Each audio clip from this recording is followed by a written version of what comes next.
आपने देखा होगा कि अजीब सी बात है,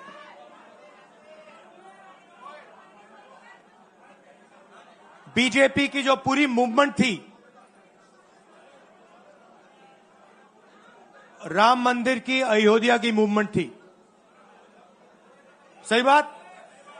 शुरुआत अडवाणी जी ने की थी,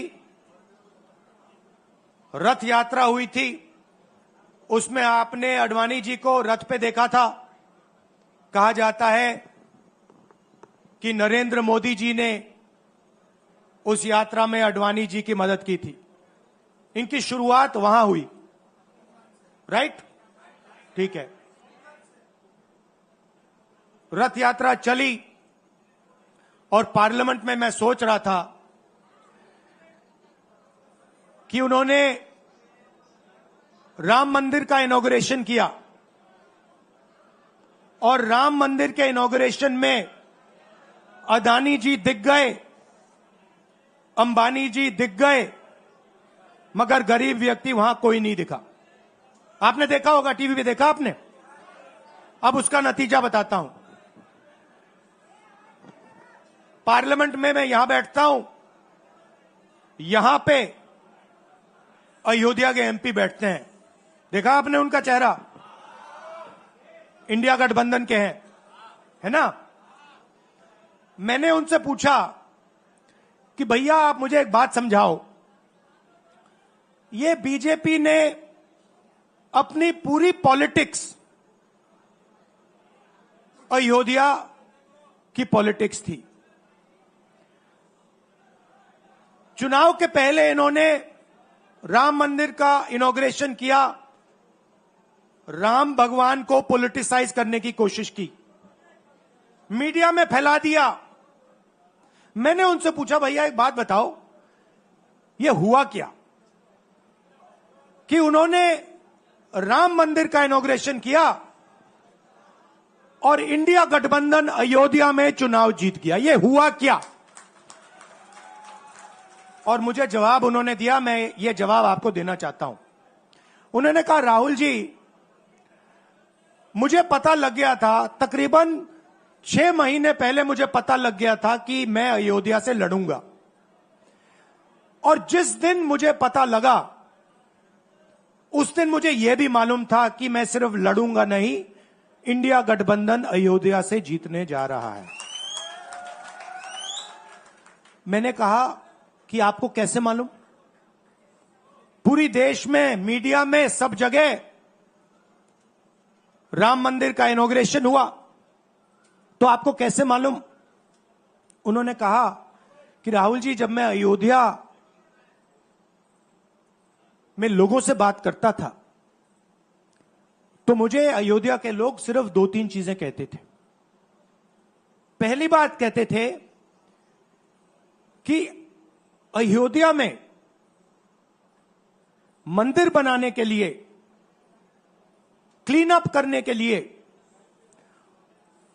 बहुत सारे लोगों से जमीन ली गई, बहुत सारे लोगों की दुकानें, घर तोड़े गए, और आज तक जिन लोगों के घर छीने गए, तोड़े गए, दुकानें तोड़ी गई, आज तक उनको नरेंद्र मोदी जी ने कॉम्पनसेशन नहीं दिया। पहली बात। जहां भी वो जाता था लोग उनसे कहते थे हमारी जमीन छीनी गई, सरकार ने हमें मुआवजा नहीं दिया। दूसरी बात, अयोध्या का इंटरनेशनल एयरपोर्ट बना, बड़ा एयरपोर्ट, जमीन किसकी गई? अयोध्या के किसानों की जमीन गई। आज तक उनको सही मुआवजा नहीं मिला। और तीसरी बात इन्होंने बताई मुझे, तीसरी बात, राहुल जी, अयोध्या की जनता को बहुत गुस्सा आया जब उन्होंने देखा कि राम मंदिर के इनॉग्रेशन में अयोध्या का एक भी व्यक्ति नहीं था। यह कारण थे। मगर मैं आपको यह कहानी क्यों बता रहा हूं? क्योंकि जो मूवमेंट अडवाणी जी ने चालू की थी, उस मूवमेंट को, जिसका सेंटर अयोध्या था, उस मूवमेंट को इंडिया गठबंधन ने अयोध्या में हरा दिया है। बहुत बड़ी बात कह रहा हूं। मतलब इनका पूरा जो सेंटर था, वहां पे हमने, आप जैसे कार्यकर्ताओं ने, कांग्रेस पार्टी के कार्यकर्ताओं ने, और आप जाके पूछिए वहां पे समाजवादी पार्टी के किसी भी नेता से पूछ लीजिए और वो आपको बताएगा कि कांग्रेस पार्टी का कार्यकर्ता बब्बर शेर जैसे हमारे साथ खड़ा हो गया था, 1 इंच पीछे नहीं हटा। तो अयोध्या में कांग्रेस पार्टी ने, इंडिया गठबंधन ने इनको हराया है। तो अगला स्टेप क्या है? अब इन्होंने क्या किया? अच्छा, अंदर की बात बताता हूं। अब यहां आया हूं, परिवार से बात हो रही, तो अंदर की इनसाइड ट्रैक बता देता हूं।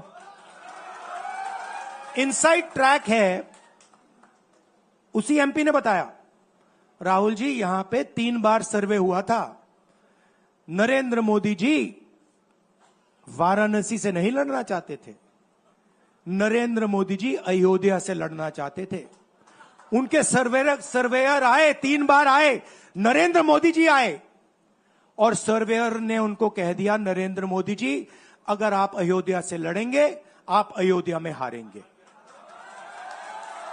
आप अयोध्या में मत लड़िए, क्योंकि अगर आप लड़ गए, आपका राजनीतिक करियर अयोध्या में खत्म हो जाएगा। इसलिए अयोध्या से नहीं लड़े, वाराणसी से लड़े। और वाराणसी में हमने 1-2 छोटी गलती कर दी, नहीं तो वहां उनको निपट लेते। मतलब आप देखिए, अयोध्या में उन्हीं के लोगों ने उनसे कहा कि हारोगे, और काशी में कितने से जीते? 1 लाख वोट से जीते। मतलब जान बचा के निकले हैं। सच्चाई है। जैसे मैंने पार्लियामेंट हाउस में कहा, हमारा काम, ये जो लगा रखा है मैंने आज, ये जो चिन्ह लगा रखा है, इसको क्या कहते हैं? अभय मुद्रा कहते हैं। ये आपका चिन्ह है, इसको भूलो मत। आप आज वापस जाओगे, अलग अलग धर्म के लोग हो आप, हर धर्म में यह चिन्ह आपको दिखाई देगा। गुरु नानक जी की फोटो देखिए, महावीर की देखिए, बुद्धा की देखिए। इस्लाम में भी, जैसे मैंने पार्लियामेंट में कहा, दुआ मांगी जाती है, दोनों हाथ से ऐसे मांगी जाती है। आप शिव जी की फोटो देखिए, उसमें आपको यह दिखाई देगा। और इसका मतलब है डरो मत, डराओ मत। और मैं आपसे यहां कहने आया हूं, इन्होंने आपके ऑफिस पे, आपके कार्यकर्ताओं पर आक्रमण किया है। अब आपको डरना नहीं है, डराना नहीं है। इन्होंने हमारे ऑफिस पे धमकाकर, ऑफिस को तोड़कर हमें चैलेंज दिया है। चैलेंज क्या है? गुजरात के चुनाव में मैं आपको बता रहा हूं, हम सब मिलकर इनको गुजरात में हराने जा रहे हैं।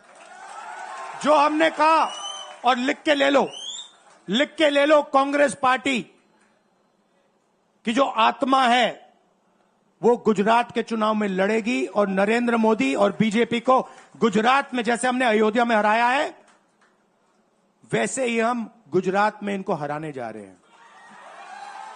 कौन हराएगा? हमारे लीडर हराएंगे, हमारे बब्बर शेर टाइगर हराएंगे। आप देख रहे हो, मैं बता रहा हूं आपको, देखो 50% आप में से लोग, 50%, आप क्या सोच सकते थे? मैं आपको पूछता हूं, आप क्या सोच सकते थे? चुनाव से पहले आप सोच सकते थे कि अयोध्या में बीजेपी हारेगी? ना। आप सोच सकते थे कि नरेंद्र मोदी से जान बचा के निकलेगा? मतलब मार्जिन ऐसे तुक्के से निकलेगा, सोच सकते थे? मैं आपको बता रहा हूं, जैसे ये अयोध्या में हारे वैसे यहां पे हारने जा रहे हैं। आपको सिर्फ एक काम करना है, एक काम करना है आपको सिर्फ गुजरात की जनता को सिर्फ एक बात बोलनी है, आपको डरना नहीं है। बिना डरे अगर आप बीजेपी से लड़ गए, चाहे आप किसान हो, मजदूर हो, छोटे व्यापारी हो, अगर गुजरात की जनता बिना डरे लड़ गई, बीजेपी सामने नहीं खड़ी हो पाएगी। दूसरा उदाहरण देता हूं, आप कांग्रेस पार्टी को जानते हो? हमारी पार्टी में कोई डरता है? कैसे मालूम?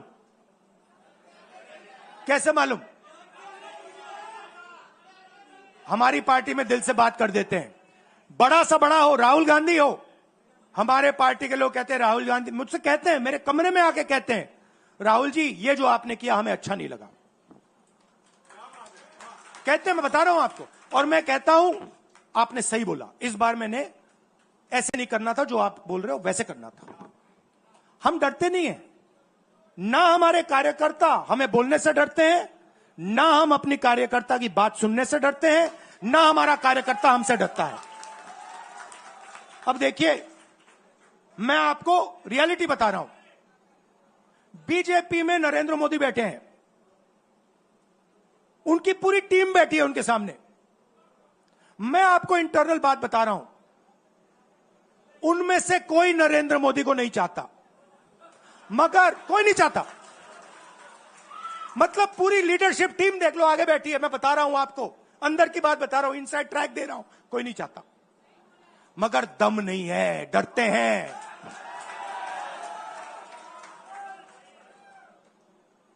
अगर नरेंद्र मोदी जैसा लीडर कांग्रेस पार्टी में होता, पूरी कांग्रेस पार्टी खड़े हो जाती, कहती है नहीं हम डरते नहीं है, हटो यहां से। मगर उनकी पार्टी में दम ही नहीं है, उनके कार्यकर्ताओं में दम नहीं है। आप देखो ना, एक आदमी खड़ा है वहां पे, सबकी हवा निकल गई, मतलब कार्यकर्ताओं की हवा निकल गई, आरएसएस की हवा निकल गई, सारे लीडर्स की हवा निकल गई। सच बोल रहा हूं ना। और हमारे मतलब छोटा कार्यकर्ता होता है, टाइगर होता है, आता है कांग्रेस प्रेसिडेंट के सामने, आता है राहुल गांधी के सामने, आता है, कहता है भैया मेरे दिल में ये बात है, आपको ना लगे मैं तो बोल रहा हूं। तो ये है कांग्रेस पार्टी। अंग्रेजों के साथ ये खड़े हो गए थे सारे के सारे आरएसएस वाले। हम लड़े थे, हमने कहा, देश से हमने कहा था डरो मत, डराओ मत, हमने कहा था। बीजेपी के लोगों ने हाथ जोड़ के कहा था भैया डर गए हम, जो करना है कर लो। तो आप अपनी हिस्ट्री समझो, जो डर की भावना होती है ना, वो आप में नहीं है, उनमें है। और इसी के कारण मैं आपको बता रहा हूं, कांग्रेस पार्टी गुजरात में जीतेगी और गुजरात से ही नई कांग्रेस पार्टी बनेगी। क्योंकि कांग्रेस पार्टी, मैं गहरी बात बोल रहा हूं, मैं ऐसी आलतू फालतू बात नहीं करता हूं। देखिए, कांग्रेस पार्टी बनी कहां थी? मतलब हमारे जो सबसे बड़े नेता थे, जिन्होंने रास्ता दिखाया था। आप क्या सोचते हो, जब यहां अंग्रेज राज करते थे क्या डर नहीं था? गुजरात के व्यक्ति ने कहा था, महात्मा गांधी ने देश को कहा कि देखो डरो मत, डराओ मत। और आग गुजरात से शुरू हुई थी। और आज अगर कांग्रेस पार्टी है तो वो पार्टी, वो भावना, वो सोच गुजरात से शुरू हुई थी। इसीलिए जब इन्होंने हमारा ऑफिस तोड़ा, मैंने सोचा भैया मौका मिल गया। अब हम इनको सबक सिखाएंगे। जैसे इन्होंने हमारा ऑफिस तोड़ा, वैसे ही हम उनकी सरकार को तोड़ने जा रहे हैं। अच्छा, अब मैंने दरोमत की बात करी, मगर एक शिकायत भी है। एक शिकायत भी है। यह भी नहीं है कि कांग्रेस पार्टी गुजरात में कमियां नहीं है, ये कहना पड़ेगा, कहना पड़ेगा। कमी क्या है? एक कार्यकर्ता ने मुझे बहुत अच्छी तरह बताया, कांग्रेस पार्टी के कार्यकर्ता ने, राहुल जी, कहता है मुझे, राहुल जी, ये कांग्रेस पार्टी में एक मुश्किल है, दो तरीके के घोड़े होते हैं, एक रेस का घोड़ा होता है, दूसरा शादी का घोड़ा होता है। ये आप कभी कभी कांग्रेस पार्टी क्या करती है, रेस के घोड़े को शादी में भेज देती है और शादी के घोड़े को रेस में लगा देती है।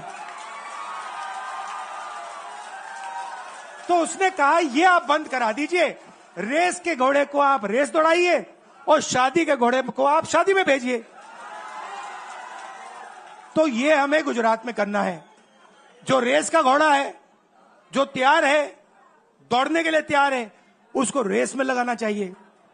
और जो हमारे शादी के घोड़े हैं, जो हैं वो हैं, उनको हमें शादी में, बारात में नचा देना चाहिए। तो अब मेरा कहना है कि यह काम सीरियसली करना है। हम पिछले चुनाव में, आप भी जानते हो, मैं भी जानता हूं कि हम बीजेपी से पिछले चुनाव में नहीं लड़े थे, ठीक से नहीं लड़े थे। उससे पहले चुनाव में 2017 में हम 3 महीने कह लो, 4 महीने कह लो, 4 महीने 3 महीने हम लड़े और नतीजा आपने देखा। आपने देखा, गुजरात के सीनियर नेताओं ने मुझे बस में कहा, मैं बता रहा हूं आपको इनसाइड ट्रैक, मुझे बस में कहा कि राहुल जी, गुजरात में हमें 40 सीटें मिलेंगी। मैंने उनसे कहा 40 नहीं, हम चुनाव जीतने जा रहे हैं। और 16 सीट से हम चुनाव हारे। अब 3 साल है, 3 महीने में हम फिनिश लाइन तक पहुंच गए थे। 3 साल में हम फिनिश लाइन को मतलब उधर पीछे छोड़ के निकल जाएंगे। मैं आपको यहां कह रहा हूं कि आप लोग गुजरात में कितने साल बाद, 30 साल हो गए, 30 साल हो गए, मैं आपको बता रहा हूं, मानो ना मानो, आप में से 50% अभी मान रहे हैं और 50% कह रहे हैं नहीं भैया नहीं होगा। जो 50% मान रहे हैं, मैं आपसे बात कर रहा हूं, जो 50% मान रहे हैं, मैं आपसे बात कर रहा हूं, आप लड़ जाओ और ये बाकी 50% बैठे हैं, उनकी माइंड बदल दो, नैया पार हो जाएगी, सरकार बन जाएगी।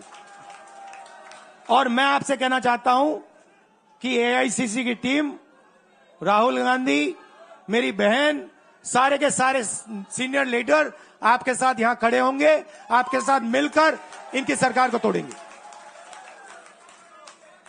आपने बहुत सहा है, बहुत लाठियां खाई हैं, बहुत अपमान हुआ है आपका, गालियां खाई हैं आपने, अब बहुत हो गया।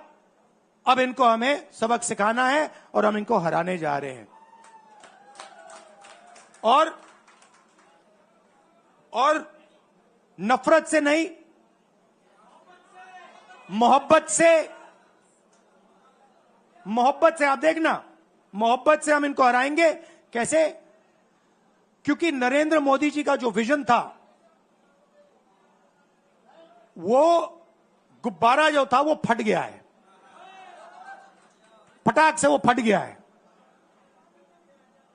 आप सोचिए, पार्लियामेंट हाउस में नरेंद्र मोदी वहां बैठे, मैं यहां, और मैंने प्रधानमंत्री जी उनके सामने कहा कि नरेंद्र मोदी जी, आप एक व्यक्ति भी नहीं कह सकता हूं, पता नहीं आप क्या हैं, क्योंकि आपने ही कहा कि मैं नॉन बायोलॉजिकल हूं। मैं बायोलॉजिकल नहीं हूं, और मेरा सीधा डायरेक्ट कनेक्शन है ईश्वर से। अरे भैया, आपका डायरेक्ट कनेक्शन है ईश्वर से, तो अयोध्या कैसे हार गए? कैसे हार गए? तो हमारे प्रधानमंत्री सोचते हैं कि बाकी सब लोग बायोलॉजिकल, गुजरात की जनता बायोलॉजिकल, गांधी जी बायोलॉजिकल, हिंदुस्तान के किसान मजदूर सब लोग बायोलॉजिकल, और Narendra Modi non biological. Speaker sir ने मुझे कहा, ऐसे मत बोलिए। मैंने कहा, मैं थोड़ी बोल रहा हूं, ये तो प्रधानमंत्री बोल रहे थे, मैं तो उनकी बात कर रहा हूं। स्पीकर बिल्कुल चुप हो गए। बात तो सही है, ये राहुल गांधी के शब्द थोड़ी है, ये तो हिंदुस्तान के प्रधानमंत्री के शब्द हैं, नॉन बायोलॉजिकल। अब सोचिए, वो व्यक्ति जो अपने आप को नॉन बायोलॉजिकल समझता है और देश की जनता को बायोलॉजिकल समझता है, कि मतलब मैं यहां और बाकी जनता वहां, वो गुजरात को विजन कैसे दे सकता है? जो किसानों का दर्द नहीं समझ सकता, मजदूरों का दर्द नहीं समझ सकता, डायमंड इंडस्ट्री में जो काम करते हैं उनका दर्द नहीं समझ सकता, नॉन बायोलॉजिकल व्यक्ति वो गुजरात को कैसे रास्ता दिखा सकता है? नहीं दिखा सकता। तो अब आपका काम है गुजरात को विजन देना, गुजरात के युवाओं को, किसानों को, मजदूरों को, माताओं बहनों को विजन देना कि भैया हम आपके लिए ये करने जा रहे हैं। आपने हमारा मैनिफेस्टो देखा? हिला के रख दिया था बीजेपी को, आपने देखा? वैसा मैनिफेस्टो बनाना है गुजरात के लिए। गुजरात की जनता से मिलकर 1 लाख लोगों ने हमारा मैनिफेस्टो बनाया था। वैसे ही हम गुजरात में लाखों लोगों से पूछकर अपना मैनिफेस्टो बनाएंगे, गुजरात को विजन देंगे, और फिर चुनाव पूरा दम लगा के लड़ेंगे, और यहां इनकी जो सरकार है उसको तोड़ के हटप्परे कर देंगे। आप सबका दिल से धन्यवाद। आखिरी बात मैं कहना चाहता हूं, यहां जगन्नाथ यात्रा हो रही है, आप सबको, और जो यात्रा में भाग लेंगे, आप सबको शुभकामनाएं देना चाहता हूं, और दिल से प्यार देना चाहता हूं। आप सबका दिल से धन्यवाद। नमस्कार, जय हिंद। अभय मुद्रा, डरो मत, डराओ मत।